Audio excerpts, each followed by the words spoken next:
All right. So in this video, we will start by first welcome. I would like to welcome everyone to the class.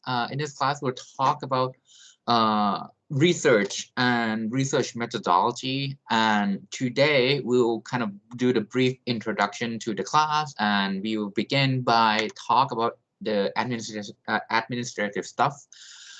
First of all, there's a class website for everyone to sign up. It's on Canvas. Please go through this link and use the enrollment code over here to sign up for the class, or go to this link to sign up for the class website.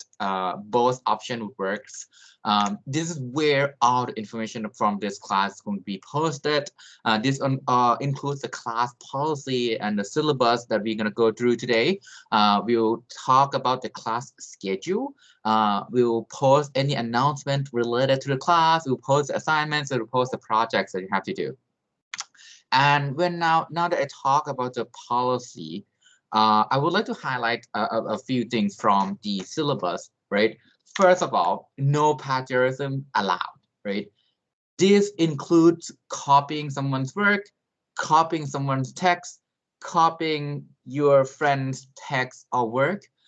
Everything you're writing, everything you put in as the assignment for this class have to be from your own work. There'll be another different video about I guess ethics and plagiarisms that we kind of dive into. What does it mean? But these, I mean, you guys are all master students, so I would assume that you have an idea of what does it mean for plagiarize someone else's work, right? You need to put proper citation and references to your submitted work. Otherwise, I'm going to apply this penalty. I'll apply the maximum negative grade of that assignment. For example, there's a review that you have to submit. If you plagiarize on the review by copying someone's text and then pose it as if that's your own writing, or if you copy the text from the articles without like directly copying or paraphrasing to the point that it's plagiarizing the writer's text, you will get like, for example, let's say that one review is 4% of your grade. The first time you do this, you get negative 4% for the entire grade. The second offense, I'll multiply by the number of times you got caught. So the next time is negative 8%. This applies to everywhere in this class, because we want to make sure you do ethical things. This is like normal common sense. Don't ever do this. We have caught multiple instances of plagiarisms. We have applied this penalty to students taking this class before. And for those of you who took my class before, you know how serious I am when you have some policy for the class. I'm going to definitely apply my policy. All right. No late date for the any submission. If you submit anything late, you're going to get 0. Again, for those of you taking my class before, you know this already. For those of you who never take my class before, anything you submit late, 0. All right. This is to train you so that you can submit your work by the deadline. Many of the works we have required you to do is easy. You basically have to do it as a part of your master thesis anyway. So a lot of the assignments we have to do in this class is a part of your degree, is a part of your research, is a part of your projects. So I do expect no late submission. Please check out the syllabus for any additional information. There's not going to be actual fixed office hour. If you want appointments, I would definitely recommend you to email your supervisor, your advisor, for the appointments. And here are the breakdown of the class. We'll have lectures like usual, but this is going to be a video recording of the lecture. I have to apologize ahead of time because I'm on the maternity leave, so I have to pre-record this ahead of time. There'll be homeworks. The homework would involve read papers and do some live discussion. We'll do some paper reviews, and there'll be another different slot for you to record your own presenting what's your research project or what's your interest for your research area. There'll be a class project that includes the proposal and the presentation that comes with the proposal, as well as the final presentation and the final report. These would be basically focusing around your research project that you have to do for your second year, right? So for your master's thesis.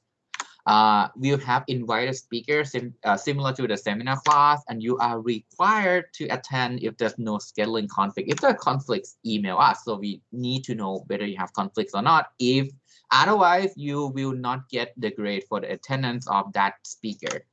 You need to also ask questions to the speaker. One thing I realized from the last semester's seminar class is there's only a subset of you asking questions, and I would like to encourage more question and answering, right? And the one effective way on how to do this is I'm gonna force you to ask questions. If you don't ask questions, you don't get a grade. All right. So hopefully this is a good motivation. But next, the next thing I would like to transition to, okay, what's the purpose of taking this class, right? What will you learn? So the goal of this class is after you took this class, you should be able to perform a thorough literature survey. This is one of the common pitfall and mistakes. The first time you work on a research project, right? Because you first enter into like a new area or a new like in-depth knowledge of something you really excited to work on. There's going to be a lot of background material. So you want to be thorough. You want to not just look at publication from last year or 2 years ago. You want to look at how that is done. Why does it happen? You want to know the background. You want to go 10 years, 20 years back and see how the area evolved, right? You want to be able to tell the difference between research and engineering projects. This is a really important here, because what I would call as a research, it need to have contribution. It need to have novelty. Just applying something known to existing problem with known solution, those are not research. Those are engineering projects. Are they good? Are they required for humanity to evolve? Yes, but they are not. You're not really like discovering new things. You're not really innovate new technology, right? So that's the key difference. We'll talk about this in this course, right? You want to be able to tell the difference between good and bad research paper as well, right? Because there's so many papers being published, and I can assure you there's so much more bad papers, bad research than the good ones. You want to be able to tell the difference. Why is that the case? Because if you want to study something, you are spending your own time to learn new things. So you want to be able to quickly figure out, are you going to spend time learning this techniques or not? Is this a good paper or is this a bad paper, right? You want to be able to criticize limitation of previous techniques, so we tie that to the reviews and come up with a proper methodology for your research. This is really important, because proper methodology would lead to good research, and that would lead to the actual contribution to humanity as a whole, right? You might have seen many examples of bad research being applied to the society, right? And that's bad. So many of the bad research also comes from a really poorly designed methodology, really bad methodology. In this class, we'll go through some examples of that. Sometimes it's unethical, sometimes it's just sloppy, right? So we'll go through that, and we will talk about why sloppy methodology can mislead what you want to do, right? And then that can kind of lead to some poorly handled research and basically kind of driven back many of the things that would affect like human society as a whole, right? And you want to be able to write a good research paper, be a good presenter. These are more like a research communication. You want to be able to write your idea well. You want to be able to communicate your idea well. This is how you can educate your colleagues on what are the awesome things you have just discovered, you just did, right? We do engineering research, right? So many of the engineering research does have the implication of real world use, right? So you want to be able to communicate that to the world, right? And in this lecture, right, I'll primarily talk about what is research, why they're important, what's the difference between good and bad research, what is an engineering research, and a quick look at the research cycle, right? Look at the publication process. This is going into the second lecture as well, which will follow into the literature survey, right? What's the meaning of it? Why they're important? What will be the guideline for a good literature survey? Some of the tips I have right now is to read multiple papers on the topic. Also, the guideline for good paper review. Things like, think about what you can do to improve the paper beyond just like, hey, the English is bad, I don't understand the paper. If your comment is you don't understand the paper, it basically means you didn't try hard enough to understand what does the paper convey, especially if the paper is published at a great venue, because these top tier venues, they are being reviewed by experts, right? So they already read the paper and they all agree that the paper has merits to be published. So if you just comment on, hey, I don't understand the paper, it's too hard, it basically means you don't have the background. So go and read the background paper. All right. We'll talk about the guideline to how to evaluate ideas. Are there alternate solutions? Because many engineering papers, right, there's always alternate solutions. Ask why. Have they done good enough job evaluating those? Have they done good enough job asking, hey, what if I do something else? Is it better? Is it worse? Why? Right? Is it more costly? Is it less costly? Then we'll also talk about how to do good research, how to pick a good research problem. This is like a start of everything. A bad research problem always going to be bad, right? You might be working on problems where there's no actual, like you can kind of almost see that it's either almost done before, almost so, or might not have a lot of impact. You want to also know how to troubleshoot when you face problems, right?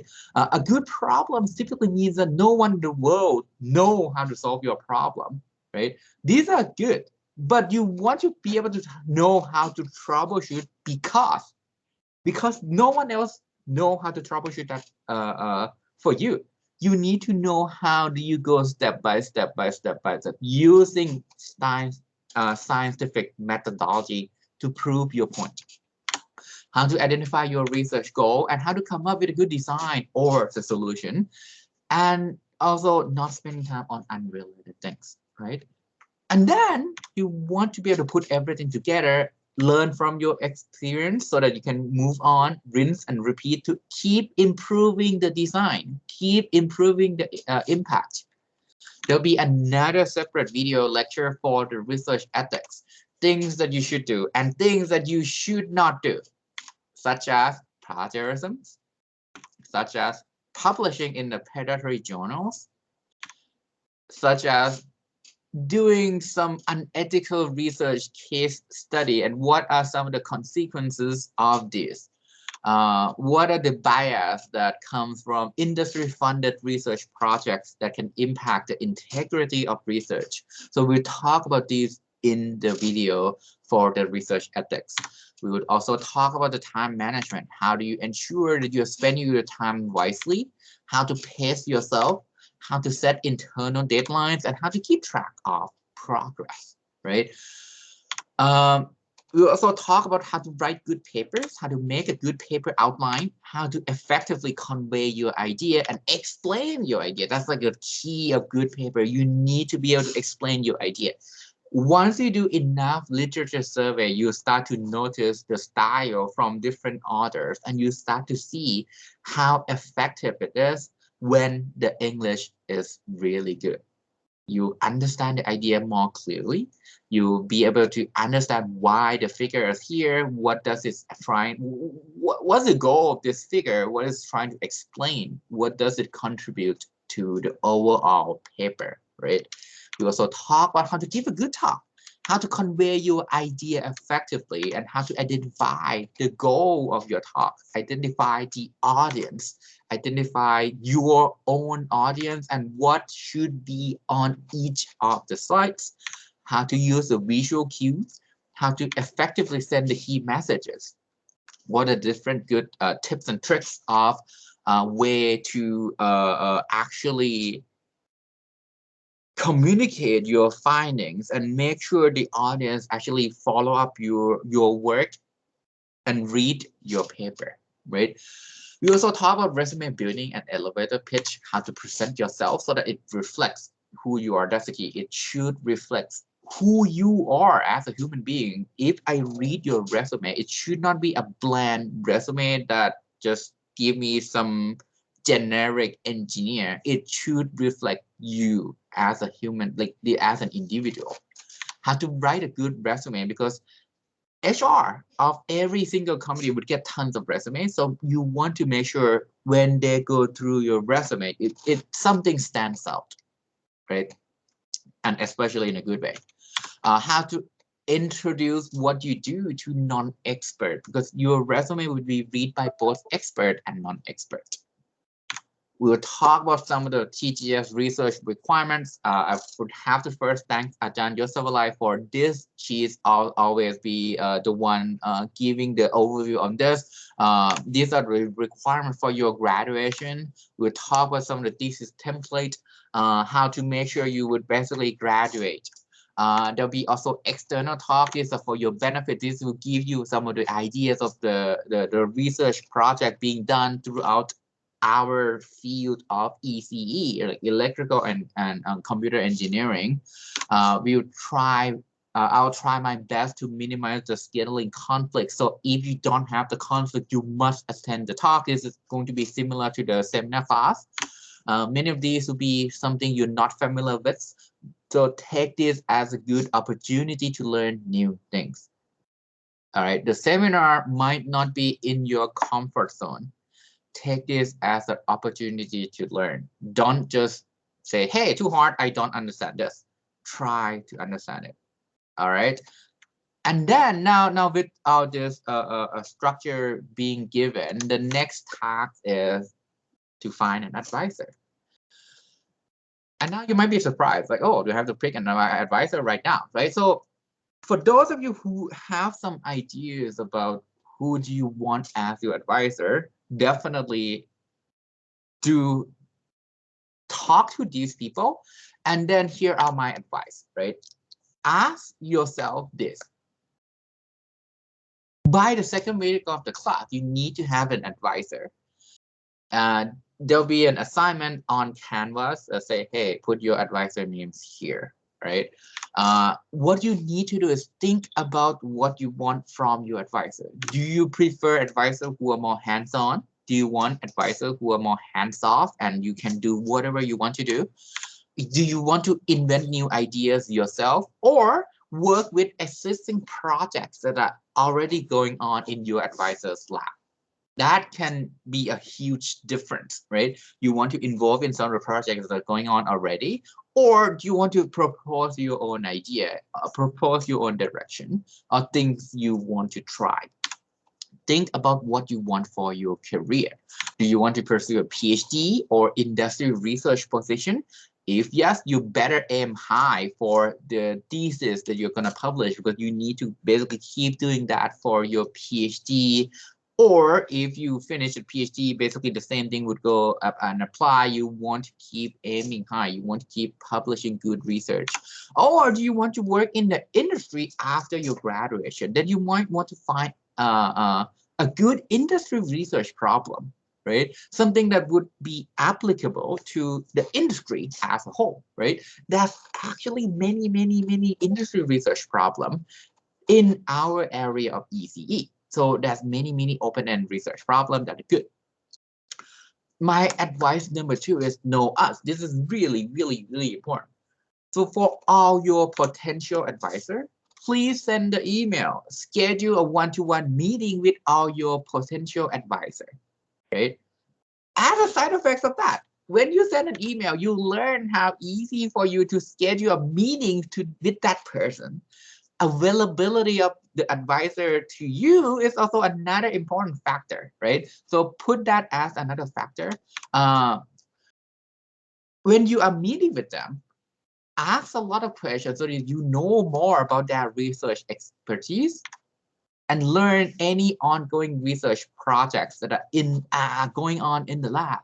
And then talk to everyone, like the other EC professor, the research assistant and engineers. Talk to your colleagues, talk to your friends. How does it feel to be in this group? How does it feel to work in this area? How does it feel to work in the lab? Then my recommendation is check your potential advisor publication, because that would be the area of your advisor's expertise, right? Does the area match your interests? What are your advisor research topics that has been published already that would go to a good venues? Does it match your interest? Because that would be a really, really nice way for you to learn from these people, right? From the professor, I mean, my own colleagues, including myself, right?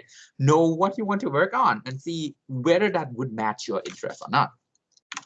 A little bit more extra for DAAD students, right? Because you have to go to Germany next year, right? So you have to work with another potential advisor at Arken. So you need to also check the profile of professor at Arken, and I do recommend to do it now, because you will still be co-advised by us. So this is something I want to ask you, and make sure you think about it. Do you want to still actively advise you, have us advising you while you are in Germany? Because different one of us has different style, right? Again, hands-on versus hands-off. Do you want to take the ownership of your own projects, right? Because there can be different projects going on in Arken. So it's good to think about this early on. It's good to plan this early on, right? We do have, let me quickly go through the quick introduction again for our program, ECE program. We have 12 lectures with 3 fundamental areas that include the electrical and power system, the EPE, right? In many other colleges, these are called electrical engineering. There's communication and signal processing. I think it's right now it's called communication and smart systems.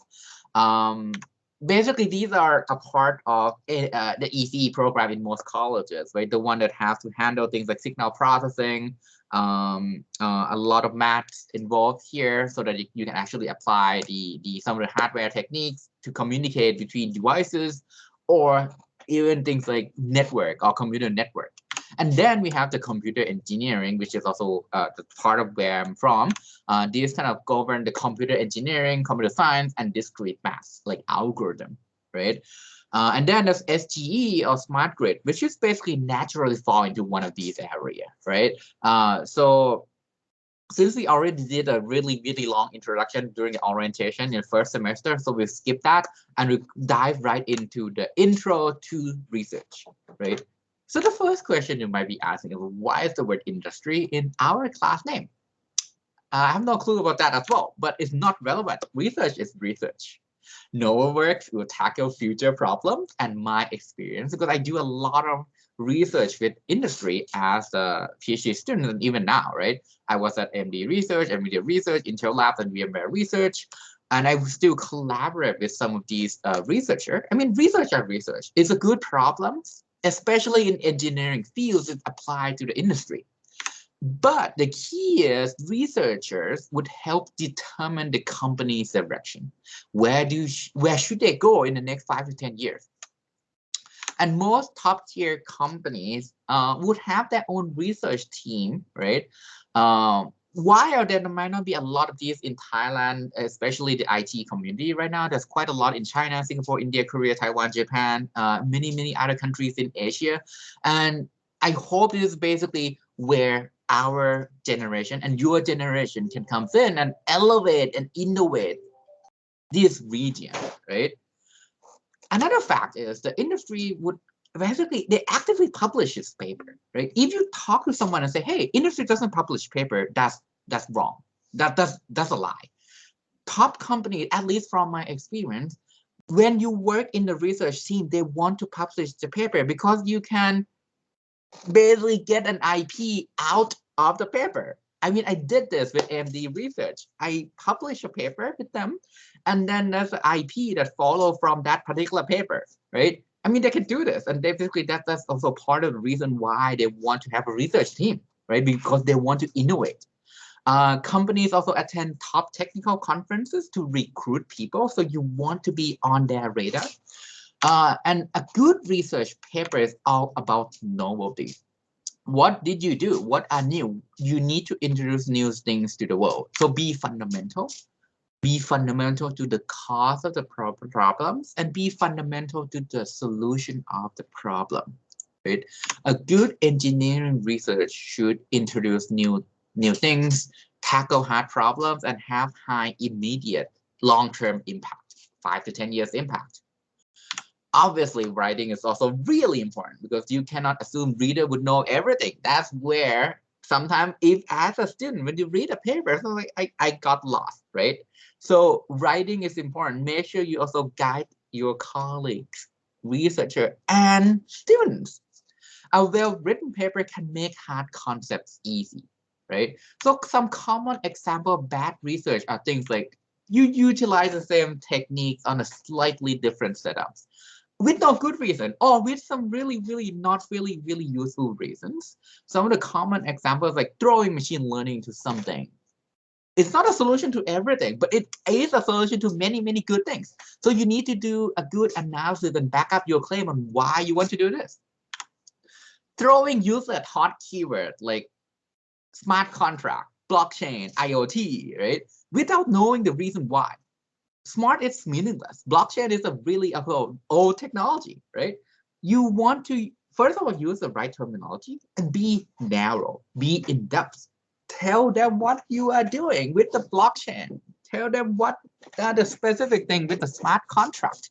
Tell them the specific thing about which aspect of IoT you are trying to improve.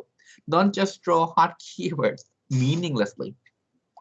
People can tell bad papers from good ones, and the really bad one will never get published in good venues, right? So think before you start, because it's basically when you start on bad research, it just wastes your time. So be fundamental, right? And some of the misconception about research I want to really highlight is, first of all, don't assume that your advisor is always right. Don't assume that I'm always right. Don't assume that professors are always right. Many research problem doesn't have a clear solution. So even expert can be wrong. If you can prove that, it's good enough. If you don't understand something clearly, keep exploring. Make sure data backs up the claim. Data do not lie. So you want to make sure you have the data to back up your claim or your hypothesis or the things you want to prove. Impact is not going to be quickly realized. You cannot turn good research into a product in 2 or 3 years. That's most of the time that's impossible. You also need to actually do something we call knowledge transfer. Getting the research into the industry right away should not ever be the focus in academia, because many good companies would have a team of researchers or people who graduate from a PhD program to do this technology transfer. That's how you can sustainably innovate from all the way from academia to the industry, right? Some of the examples is this self-driving car challenge from DAAD, right, in the US. This started in 2014, and look at where we are, right? We are actually in the verge of having a full-blown self-driving car, but we are in year 2022 by the time this video is out, right? So look at this and see how long does it take for a new cool idea realize itself and becomes a norm, right? Things doesn't always move fast in research, but they are all important. So you want to make sure you follow these important steps. And another misconception is everything can be done in one single paper is often wrong.